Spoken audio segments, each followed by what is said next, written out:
Good afternoon, everyone. My name is Dr. Trey Waller, and I'm excited to be here today, and I hope everyone is doing well. We have with us Dr. Trey Lewis, who is an assistant professor in the Department of Management here in the Pamplin College of Business. We're very excited to have him present to us today. Without further ado, I'm going to turn the floor over to Trey. Dr. Th- Lewis? Thank you, Dr. Waller, and good afternoon, a good official afternoon to everybody. I want to thank you. I want to thank you for joining us.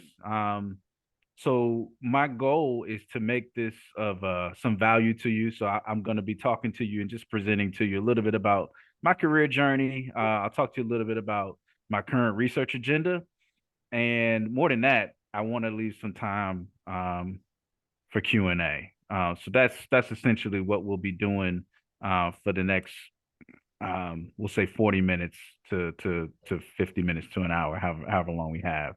Um, Let me talk to you a little bit about my pre doctoral journey, if I can. Um, I'm not terribly seasoned. I'll say that. So I'll tell you I graduated from James Madison. I went there undergraduate, graduated in '03. That almost 20 years ago now. Um, but returned after working just job in the banking industry. Returned the following fall. Um, I did a master's program there, and right from there, right around the 2006 time frame, I launched into a career in student affairs. I started off as an academic advisor, did that for a couple years, transitioned to a hybrid role where I was working with students on their career needs, and then really transitioned fully 100% into career services. Experienced a little bit of a career ceiling, if you will, where at James Madison, the great folks, but seasoned folks, they were not leaving. There was no opportunity to for upward trajectory. I left career services for a short time and worked in multicultural affairs. That allowed me to get some leadership experience at the associate director level, mind you, as a very young man at that time. So once I had that leadership experience, I assumed my first director role, but to I went to the Midwest to do it. And that's where I worked at a branch campus of Indiana University, literally right across the river from Louisville, Kentucky. The buy-in there for me. My wife's family lives in that area. So it's a perfect opportunity, perfect situation. I want to talk quickly about this graphic that you see. Um, I at the time I had gotten this job, it was 2011, and I had the real young man face going on there, but I was the youngest director in that field at the time. I just turned 30, and I want to briefly talk about something very important, and that is how critical it is to chronicle the work that you're doing, right? In academia and research, we tend to do that by getting our work out there, presenting at academic conferences, right? Talking to our colleagues about some of the stuff we've done. I can tell you just my own personal testimony on this. I don't have a personality that is, I'm not naturally a hand waver or somebody who blows my own trumpet. So this is kind of counter to who I am as an individual, my personality. But you still got to do it. And so I had the idea in 2013 to really think outside the box, chronicle what students were doing post graduation, where they were going, how much they were making. But even beyond that, we began to develop a partnership with our academic advising colleagues, where some of the work we were doing around career exploration, we were finding that it was actually helping students stay enrolled because they were clear now about what they were doing and they weren't cycling through their academic experience, just continuing to persist as an undecided student. And so we were able to gather that data and not only and actually essentially talk about how we were helping impact current enrollment and retention. And we quantified that by actual green dollars. So you have to know that our campus loved it. We sent it. We in terms of students going out to get jobs. A lot of them stayed locally, and so we're able to quantify that in terms of what our campus's economic development impact was. Right. So that goes beyond the scope of the campus there, Indiana University Southeast. So I was sending this to our local mayors. I sent this to the mayor's office in the city of Louisville because they were right across the Ohio River. And guess what? 3 months later, when the University of Louisville has an executive director job, it's Ghostbusters at this point. Who are they going to call, right? And so, that ended up being almost a 50K increase in my salary, right? So that I'm talking to you about the importance of showing the impact of your work, right? So again, not necessarily in line with my personality, but we got to find ways to do this, right? All right. So at this point, I'm one. I have my style in terms of how I approach work is I really try to understand the task at hand, right? Because even though I had the same job but a different university, obviously on a much grander scale at the University of Louisville, we had about 25,000 students. Um, you never want to go into a role assuming that the new role is exactly like the last role. And so I'm one where I really like to throw myself into something, study, observe, have conversations, and understand what solutions need to be had in a current context. And I had obviously up until this point had shown kind of a knack and a propensity to be able to do that well. The challenge with that, I can tell you for me personally, is that I tend to figure it out after about 3 years. And so then the question becomes, well, dang, like, so what's next? So what do we do now? Because now I can, it wasn't there yet, but I was starting to kind of sense if I don't reinvigorate this role to some degree, if I don't craft kind of a new um, focus within the context of the role, probably gonna get a little bit bored. And we probably have worked with colleagues. If some of you have prior experiences before your time as a grad student, you've seen this to some degree. Um, and I also didn't think it was a sustainable approach to keep looking for jobs every 4 years. Some people do that. I just didn't think that that was with the family. I just didn't think that that was a sustainable approach for me.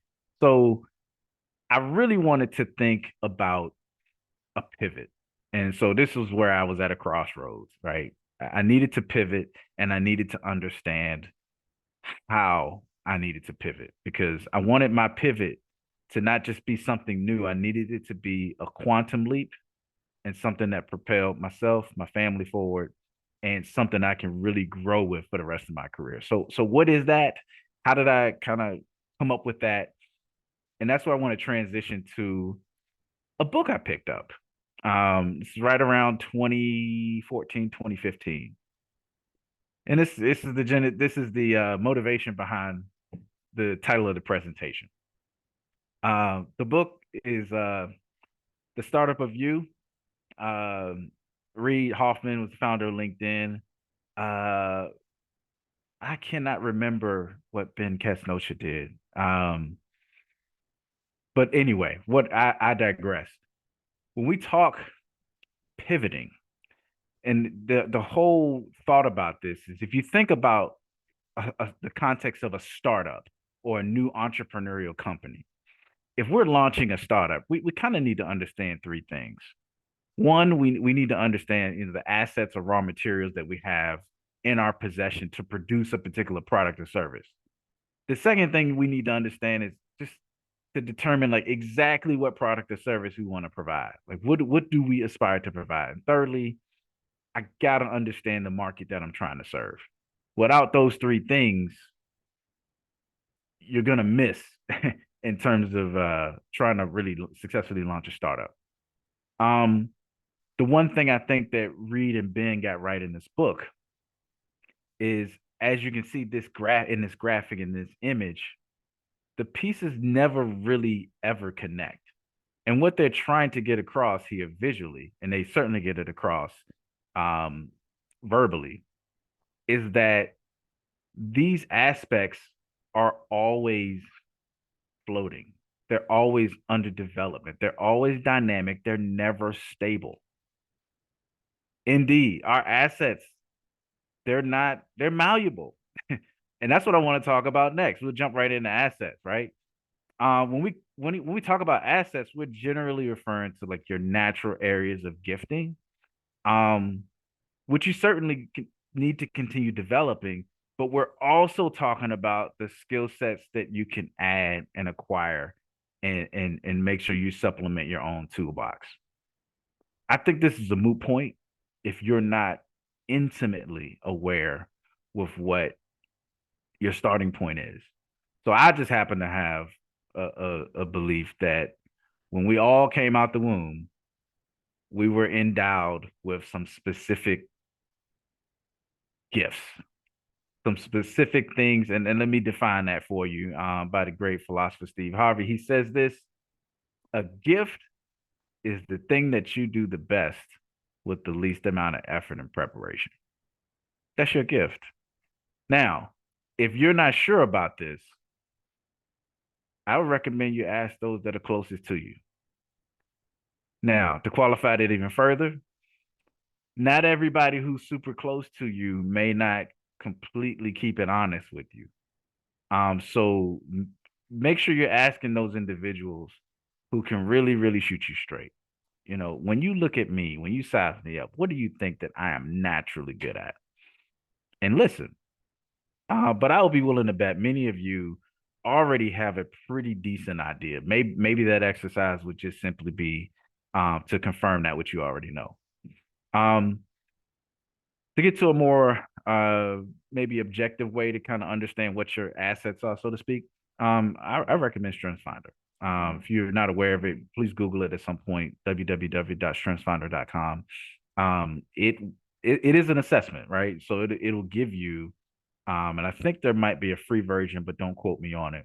But either way, if it does cost you a little bit of change, I think it's a worthwhile investment if you're in a situation where you're just unsure of what your innate skill sets and gifts are, right?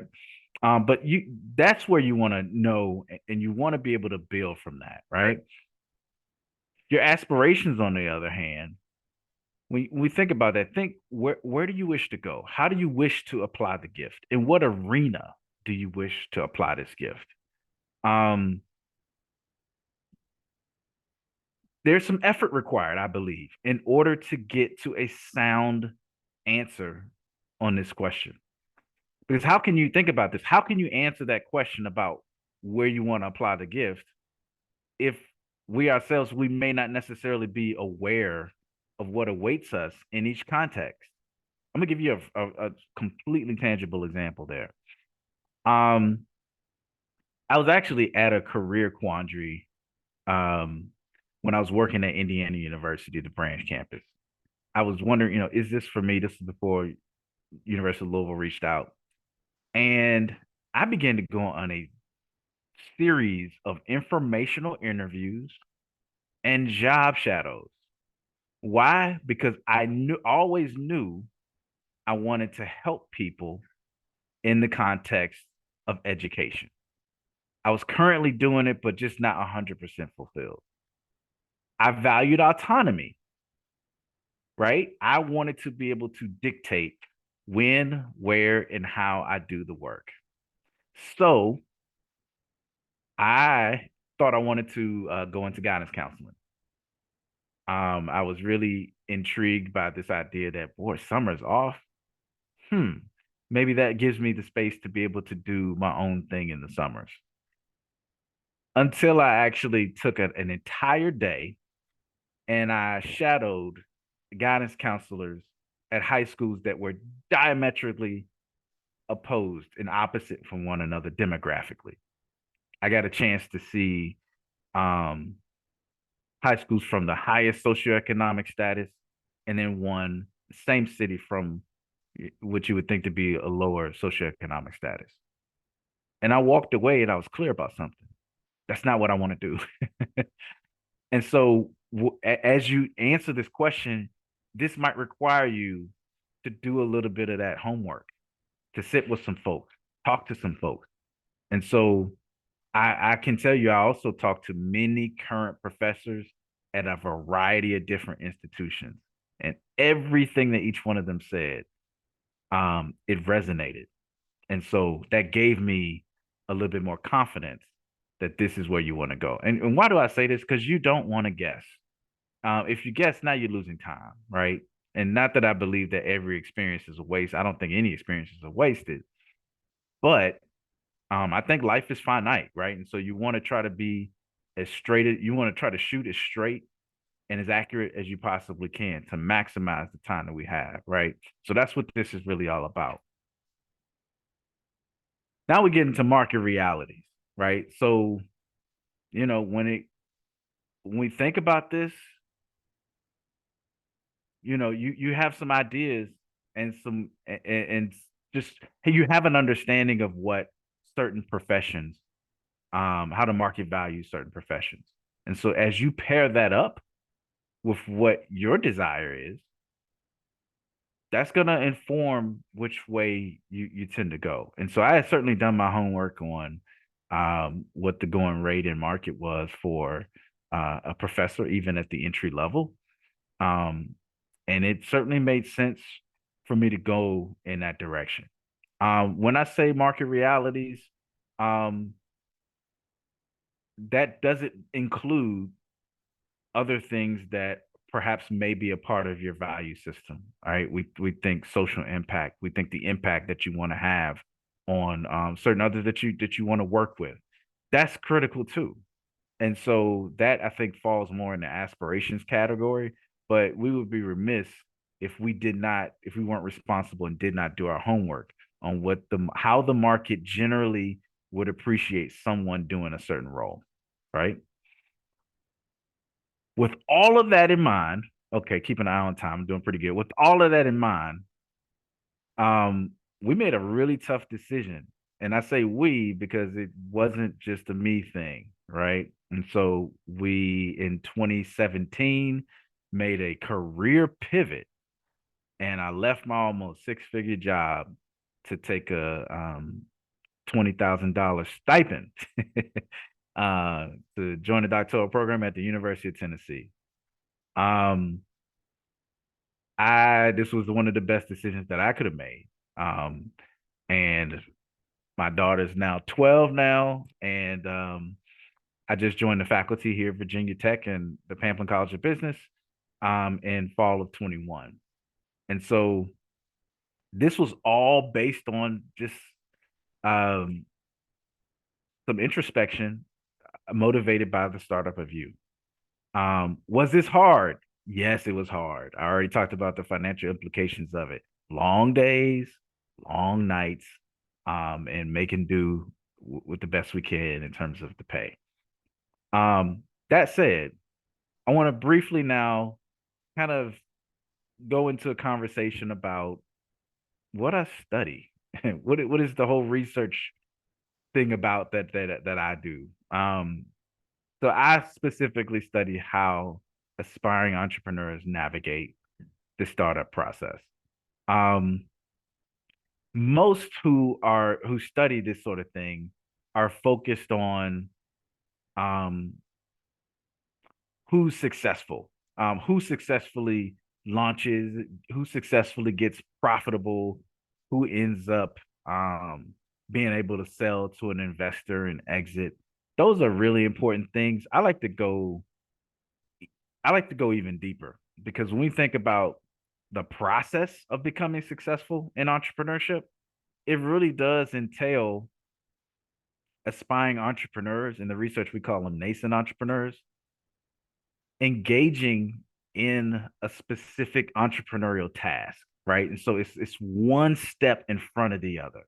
It's perhaps getting private funding, or at least having a conversation to engage a contact that perhaps leads to another contact. It's doing something as simple as creating a legal entity for the business. You would be surprised at something that seemingly would be simple, but to someone who's never done that before, that step is a huge, huge step. And if not enacted, if not engaged, that person never starts. And so I'm interested in understanding why people are taking steps, what factors are critical to them literally being able to just initiate one thing, right? And so, how do I do this? We talked to 100 aspiring entrepreneurs from across 3 different regional development centers. I got one in the Midwest, I got one in Atlanta, and I got another one in the Northeast. I presented them with 16 different very common startup tasks, just asking them, 1 to 7, what degree did you do this? And I also studied a variety of other factors that were connected to whether they undertook the task. So what I'm going to show you now, oh, I should also mention these were some of the other factors. In addition to understanding like to what degree they did the task, we wanted to understand like for each task, what was the degree to which they saw the task as being necessary for launching the business. We wanted to know how much confidence they had in their ability to do the specific task. Growth mindset. If I can kind of speak a little slang to you, how much bread did they have, right? Because that's important. Because if you have, that's income is a facilitator to be able to invest in taking those steps. Sometimes these steps that entrepreneurs take to launch, it isn't free, right? So the more money you have, the more likely you are to be able to kind of keep moving in the process. Fear of failure is a vastly researched construct within entrepreneurship. And then there's some new research in the field of entrepreneurship that focuses on the importance of one's identity or how important it is to assume this entrepreneur identity. So we studied all these factors. Now I did some subsample analysis here, and I want to show you a couple of things. So for women, these are the 4 things that were most critical for them to not become successful entrepreneurs. We're not talking about that. We're talking about for them to just take one step to initiate a task at hand. They have to think the task is essential. They cannot have any fear of failure. They have to embrace and adopt a growth mindset, and they have to have a high belief that if they undertake the task, they're going to be successful at completing it. That's what high efficacy for the task at hand means, right? I also want to note that the size of the circle indicates how important that factor is just for initiating one task.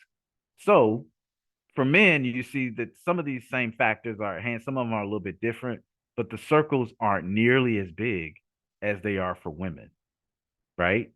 So income is a little bit bigger. Seeing the task as essential is a little bit bigger. But interestingly, for men, they actually leverage fear of failure in a positive way. It actually pushes them to be able to take a step. So these factors for men, it suggests that men seem to move in a way that's really logical, very instrumental. So in order for me to take a step, frankly, I just have to think it's necessary for me to do, and I just need the money to be able to do it. That's it's a little bit more of a complicated story for women, right? I can't have it's think about the emotions and the traits that need to be at play.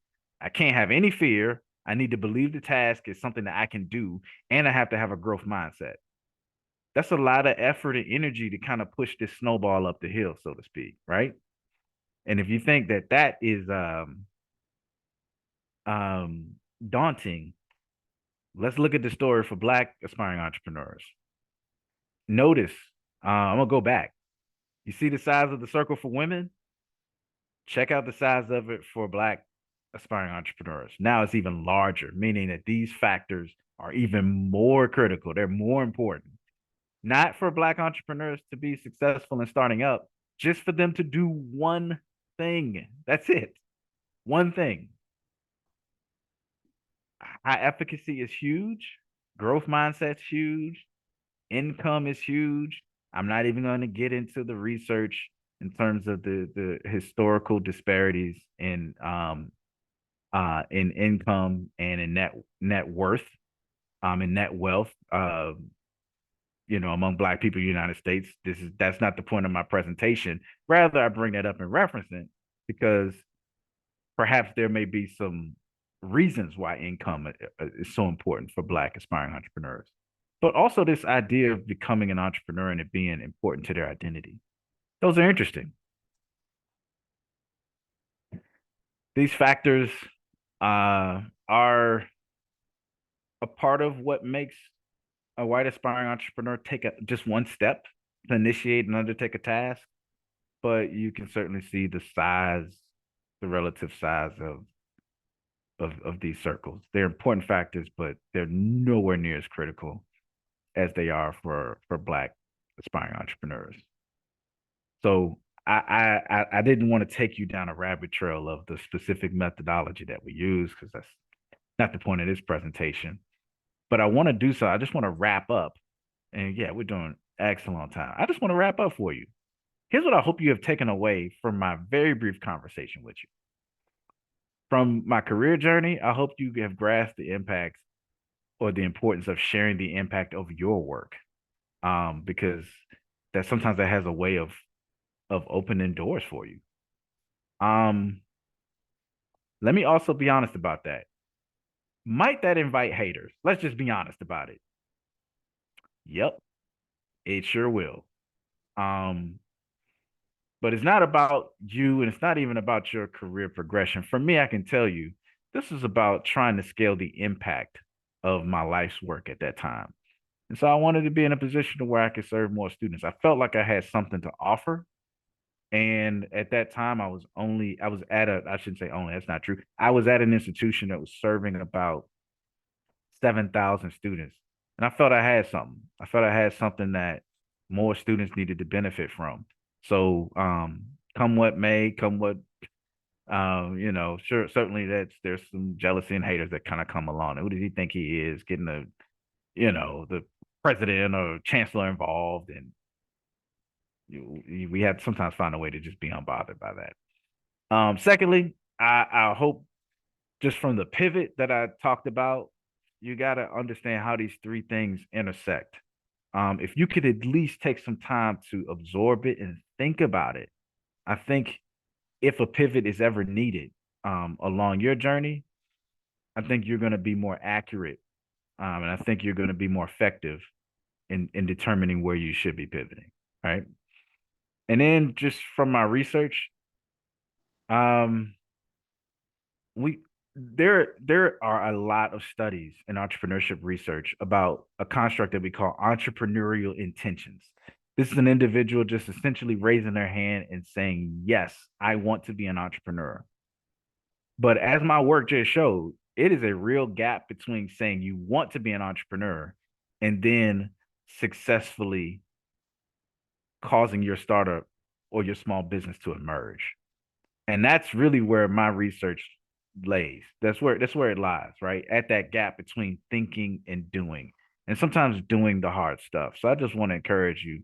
A lot of you guys, are doing really hard stuff. I just want to encourage you to keep on that path, right? Because sometimes that's what separates the successful from those that are either not successful at an endeavor or they're still trying.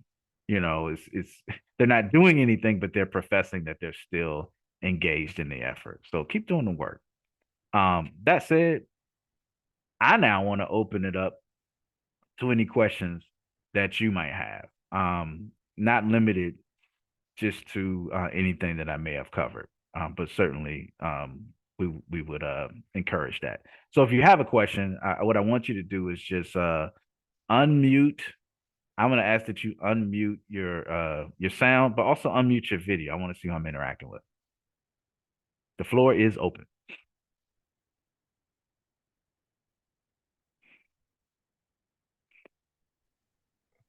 Uh, Hi, Dr. Lewis. Can you see me?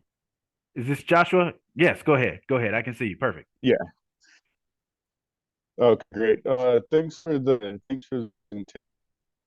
um I like what you really said here at the end about there's a difference in saying and doing.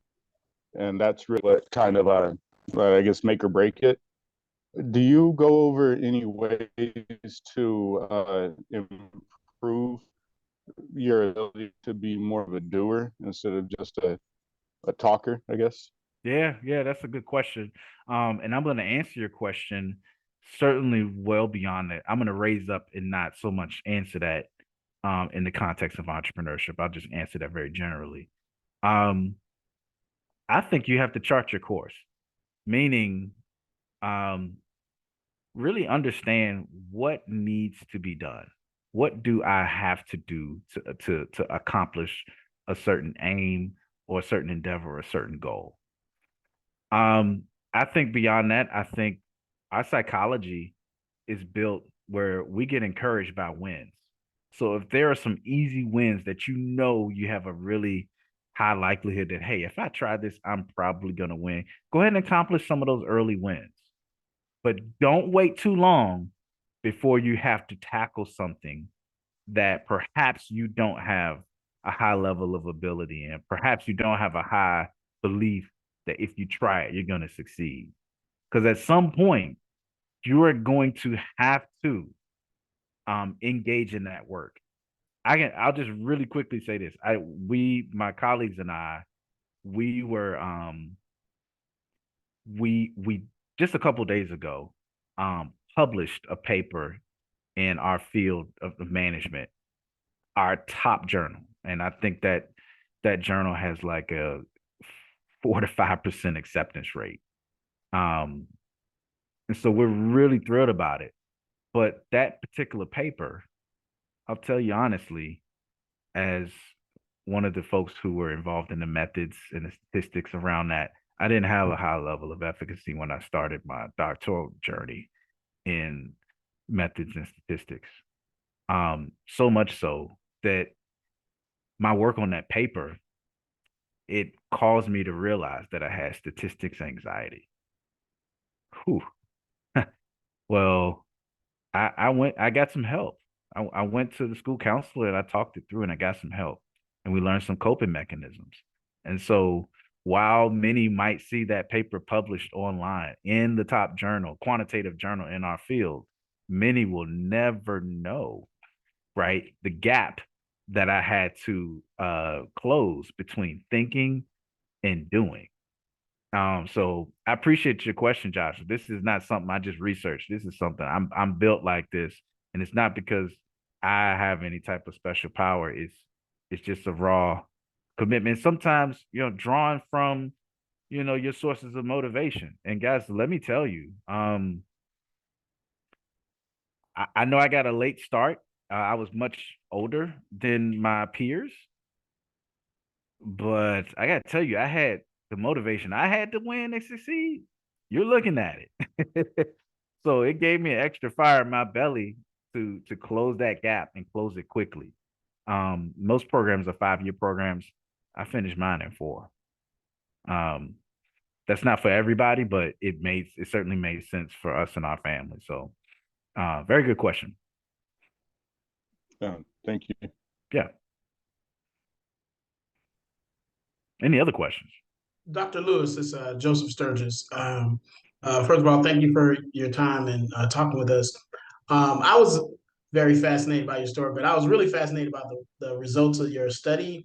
I guess what are your thoughts, or what are the implications in terms of with the entrepreneurs, particularly the women and the Black entrepreneurs, in terms of the areas that they highlighted, the circles. I guess what type of what can we do with that data, or how do we take that data and like apply it in some manner?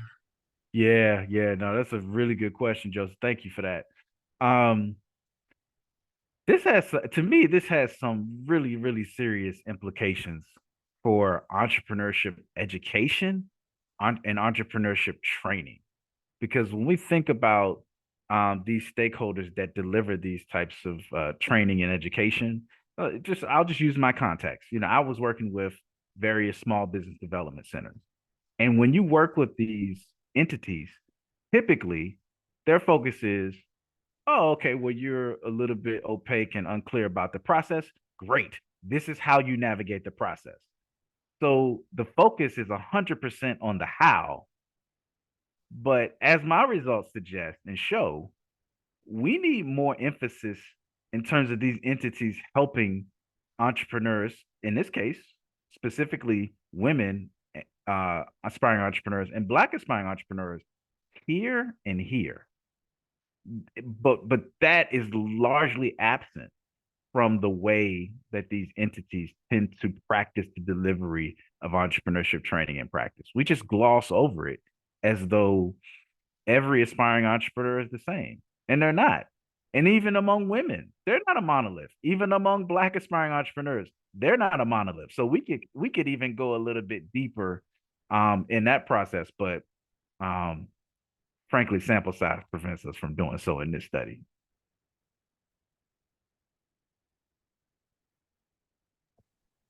Thank you for that. Much appreciated. And Absolutely. then one more question I had was, I'm a person of a certain age myself, and what really resonated with your story was the pivot, and when you attended the PhD program in Tennessee. Um, I guess talk about, like, and you have family and things to consider. What's some things that led you to, like, okay, this is the right path to go down, because there before you make that leap, there's a lot of considerations, and there's I'll just keep it real simple, a bit of scariness of the unknown, so to speak. So I guess, how did you resolve that, or how did you work through that? Ooh, you know, I get scared just thinking about that. I just remember that time being so uncertain. So what happened during that time is it was a real source of contention between my partner and I.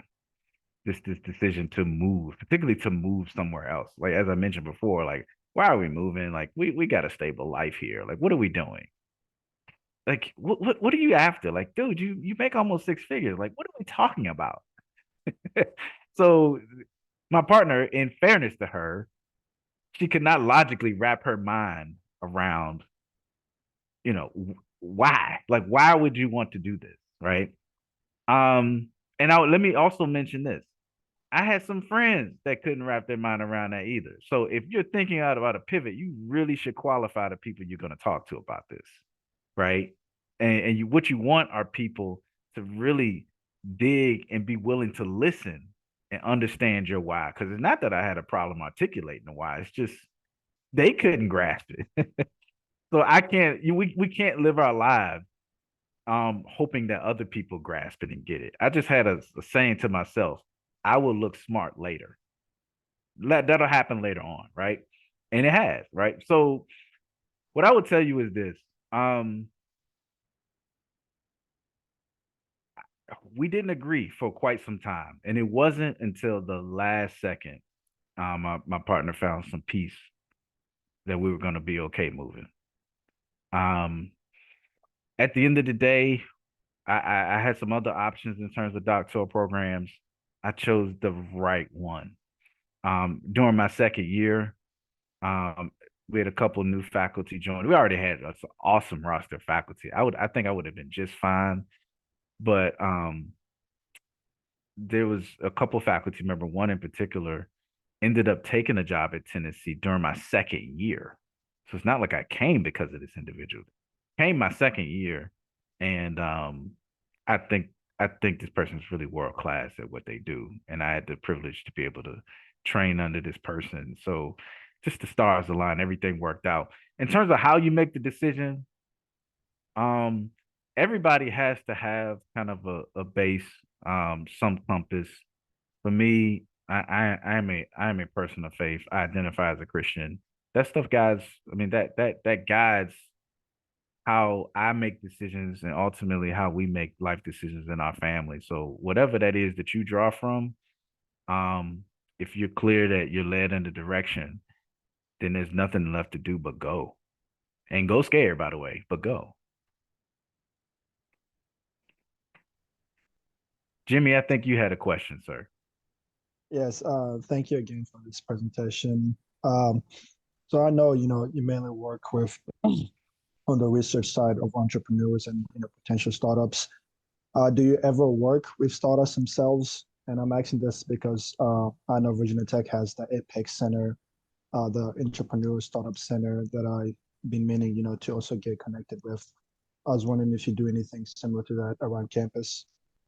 Yeah, no, that's a good question. I think any researcher should um I think any researcher with any context that you're doing research in, again, in my case, entrepreneurship, I think you have to make efforts to be as close to your research context as you possibly can.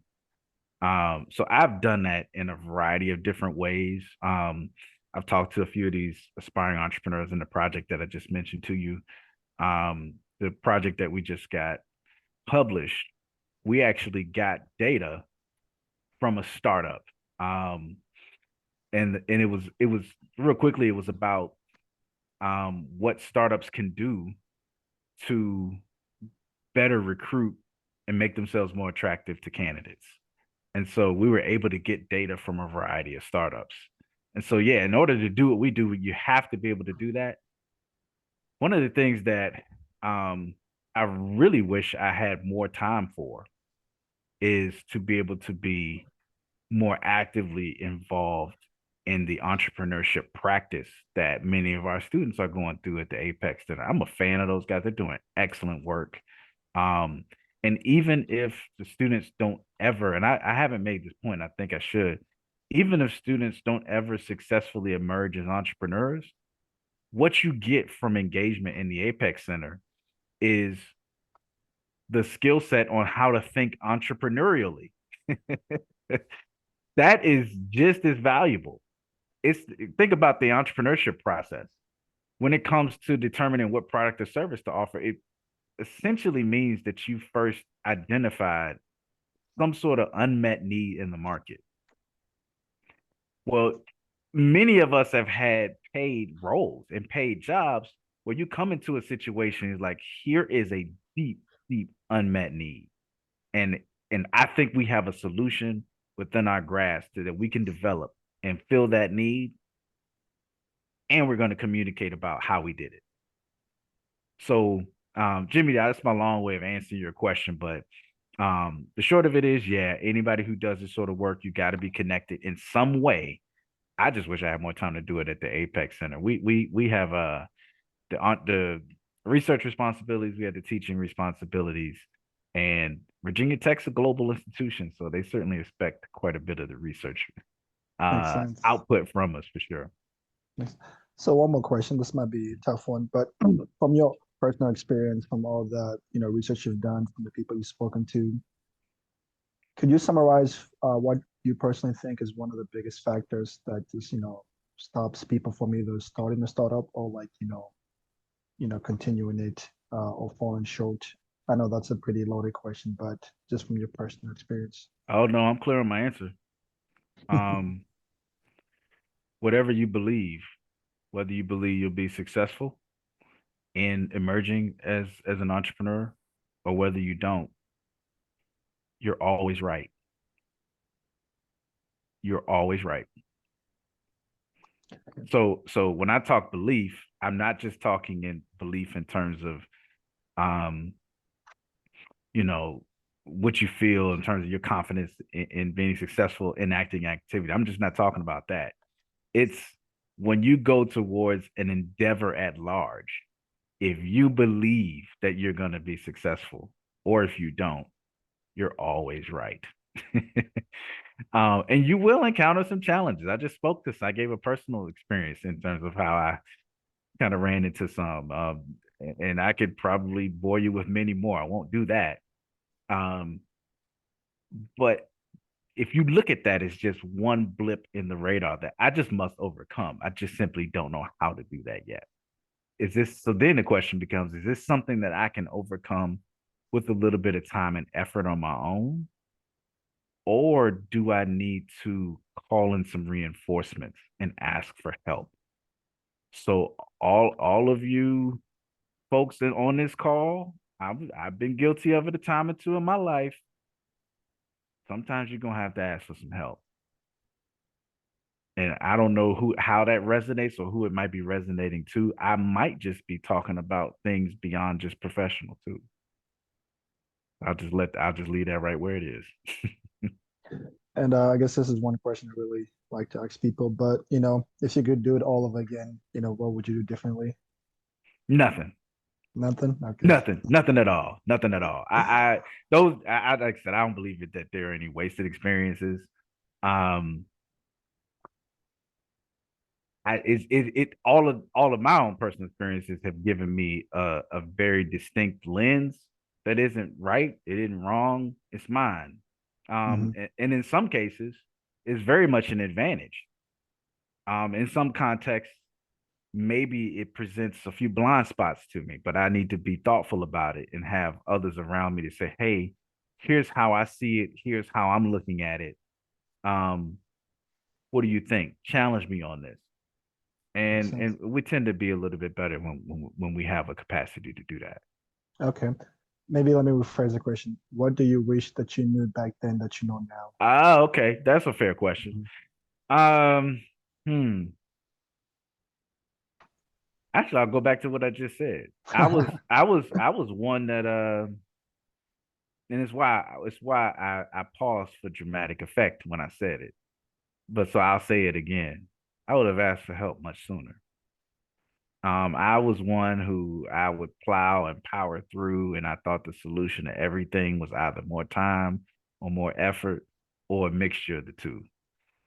Well, that's not always the case, right? And so, yeah, I would have collaborated. I was I am a natural collaborator on some things, but I would have actually asked for help in figuring something out probably much sooner than I did.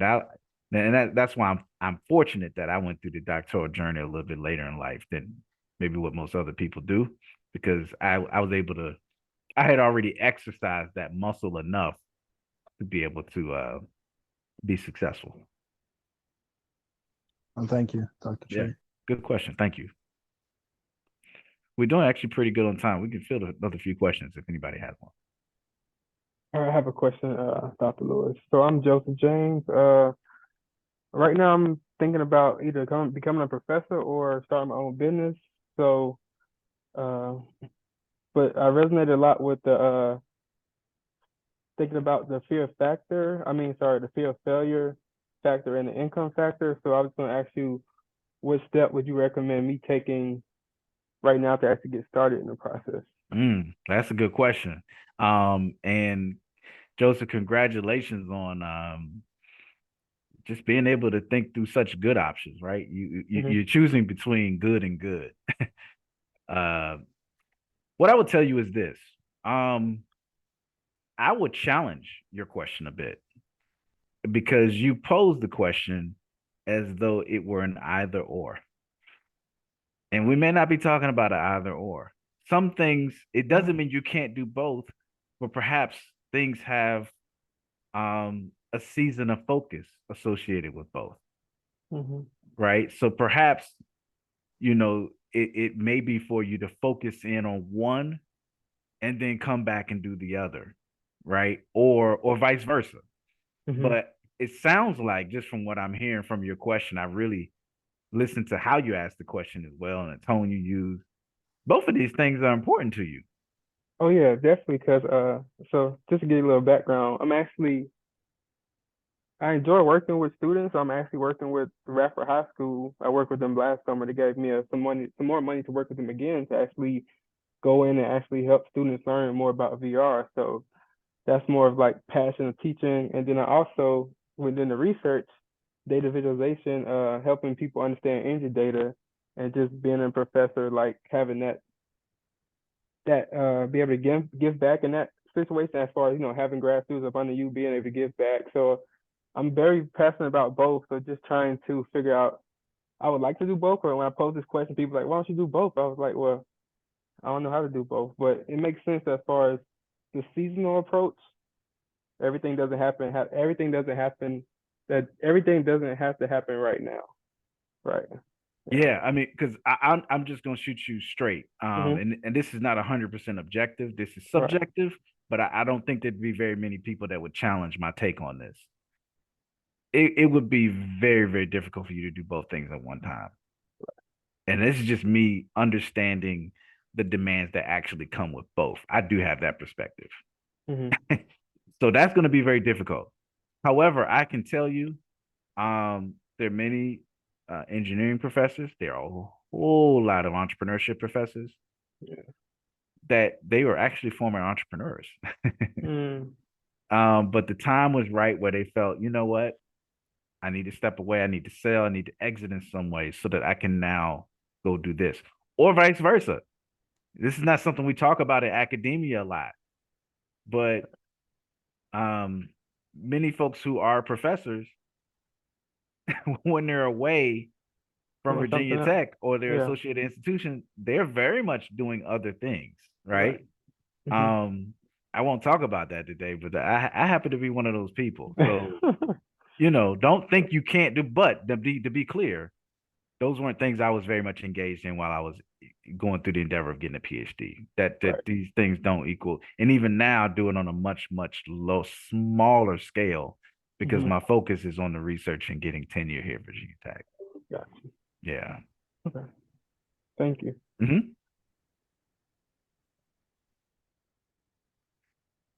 Then we got time for one final question.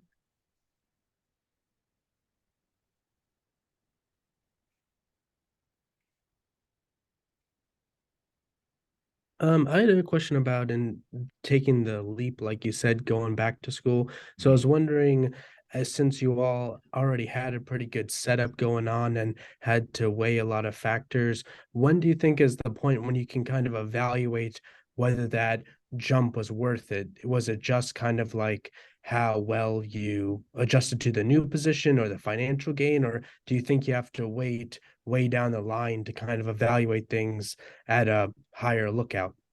Whoa, that's a really good question, Cesar. Yeah, essentially, if I'm hearing you, the crux of the question is, what is your grading system for how you evaluated whether it was worth it? Like, Hmm. how did I evaluate it? How did I grade that? Um, I think there were a couple dimensions to it. One is kind of a financial. This way my brain works. What was the financial return on investment? Frankly, of course, I calculated that whole thing, and after just 4 years in my current role, I would have made up the lost time of wages. So that's one thing, right? And now I'll be ahead from thereafter after 4 years from now. So that's one thing. I'll be honest, that was a smaller part of it. Um, I like to be driven by purpose. And so when I was looking around in my previous role, that was an indication that I wasn't squarely in my purpose. For me, I am really big on that. Just want to be able to be in the right environment, doing exactly what I feel I'm supposed to be doing. I knew I was supposed to be in higher education. I knew I was supposed to be, you know, in an interfacing role to have some impact on students. I just I was on the right bus. I just perhaps wasn't in the right seat. I just needed to get myself in the right seat on that bus. So you, for me, I knew it once I found it, and so that's what made it 100% worth it for me. Being able to say, now this is exactly where I'm supposed to be, because now I'm not working. If we really being, I'm not working. I and that's really what I want for all of you, to be in a spot, in a situation, in an environment where they're paying you to live out your purpose. And this is something that you would do even if you did not get paid. So it took us some work, took some introspection, took some conversation, took a little bit of effort, but hopefully that's a framework that can help you get very close to that. I hope to answer your question, Cesar. Cool. So, Dr. Lewis, we want to take this opportunity to say thank you, thank you, thank you. The startup of you in taking risks and asking for the help that is needed. I don't need to say any more. I think you've already laid a foundation. I hope people will reach out to you. His contact information is here. Again, thank you so much, Dr. Lewis, and I will be in touch because we need to meet. I look forward to meeting up with you. Thank you, everyone. Have a great day. Enjoy the rest of this week. Thank you, everyone.